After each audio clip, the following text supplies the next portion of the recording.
Spider-Man 2 launched roughly a month ago and has been the pinnacle of discussion. I've completed the game twice and got the Platinum Trophy, and I've had enough time to garner my thoughts.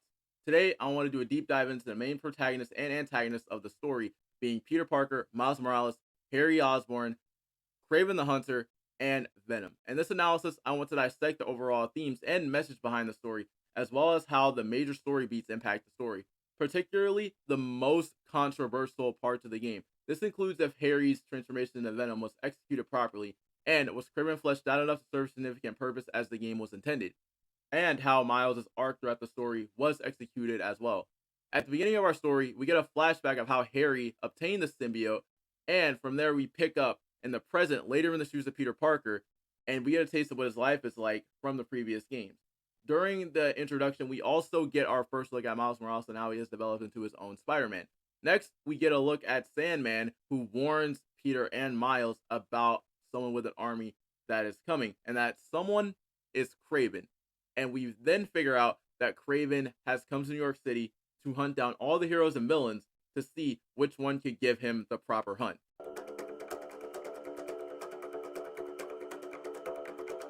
When we see Peter first get the symbiote, we see how happy he is, and we experience that journey with him and how it makes him a better Spider-Man. And throughout the story, we see him succumbing to its power.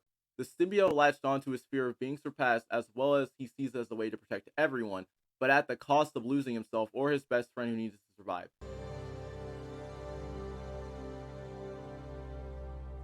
When we first meet this version of Harry, this one is nothing that we have never met before. This one is someone that wants to heal the world and to help people in a way that his mother would have loved. And throughout the story, we see how that longing to heal the world can be twisted into poison. Throughout the story, we see Miles come face to face with his father's killer, Mr. Negative, and has the chance to get his revenge, but instead sees this as an opportunity to help him gain redemption, which leads to one of the best scenes in the entire story, which is where we see Miles help Mr. Negative escape the darkness that he has been through, and even help him out when we see Peter at his lowest point in the story. To me, Miles' arc has proven that he has the capabilities to help the city just as much as Peter does. In the story, when we meet Harry Osborn, Peter's best friend, who needs a symbiote to heal himself from the sickness that took his mother away from him, throughout the game, we see Harry's downfall when the symbiote rejects him due to Peter being the perfect host. This is where we see Harry start to feel betrayed by his best friend.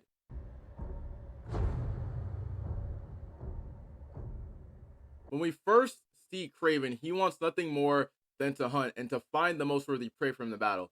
Even when he killed the Sinister Six, the presence of how dangerous he was set so well, even though I would have wanted to know how he killed off all those villains.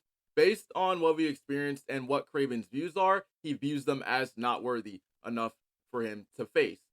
Once he sees Peter with the black suit, he finally meets his match, which leads to a showdown with Kraven and Black Suit Spider-Man, which is where we see Kraven trying to unleash Peter's full potential because he knows that Peter is worthy and wants to push him to his limits until Kraven get what he wants, which is to bring out that killer instincts in Peter, which is where he senses the venom within.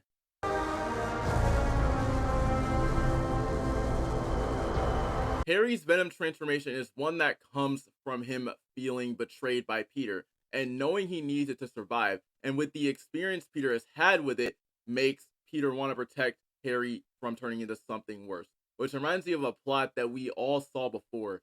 Harry as Venom works fairly decent here than I would have thought.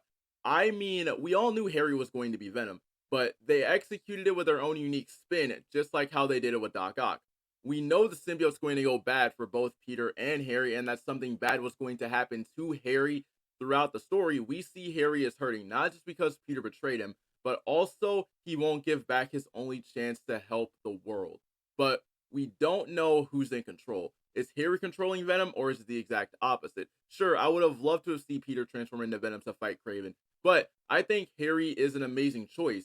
This Harry is mixed in with TASM 2, Ultimate Spider-Man, and Marvel Spider-Man 2017. And I like that they took all of that and incorporated it into the story and how it works to make his transformation worth it. This is when Kraven finally finds someone that is worthy of hunting, and his goal is to die in battle, and finds Venom as the one that's worthy of hunting, and thanks him for the hunt, meaning that he shows respect to an enemy that was capable of beating him.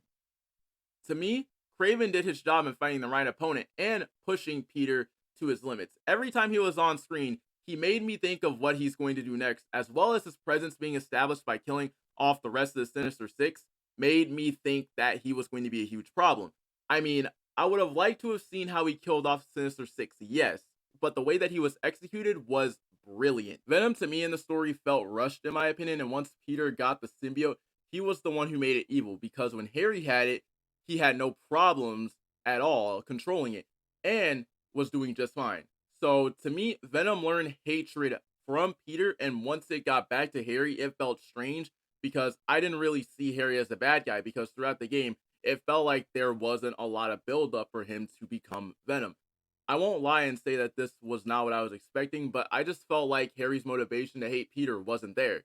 Lastly, I want to end off with Peter and Miles. Although both of them went on their own arcs throughout the story, they were both on converging paths. The moments that they were teamed up were some of the peaking points of the overall narrative. For me, it's why we fell in love with both of these games, and it's a perfect continuation for both of them. For Peter still having to deal with the loss of his aunt, and Miles trying to overcome revenge, in my eyes, it's a good game, and it's great to see how much discussing can come from it, just so long as things are civil. Peter and Miles are greatly fleshed out, and I can't wait to see how their stories evolve in the future. So yes, the ending for Marvel Spider-Man 2 is wrapped up perfectly. We have our two heroes that are trying to look for balance even after everything that has happened because they know that they can lean on each other even if one of them is at their lowest.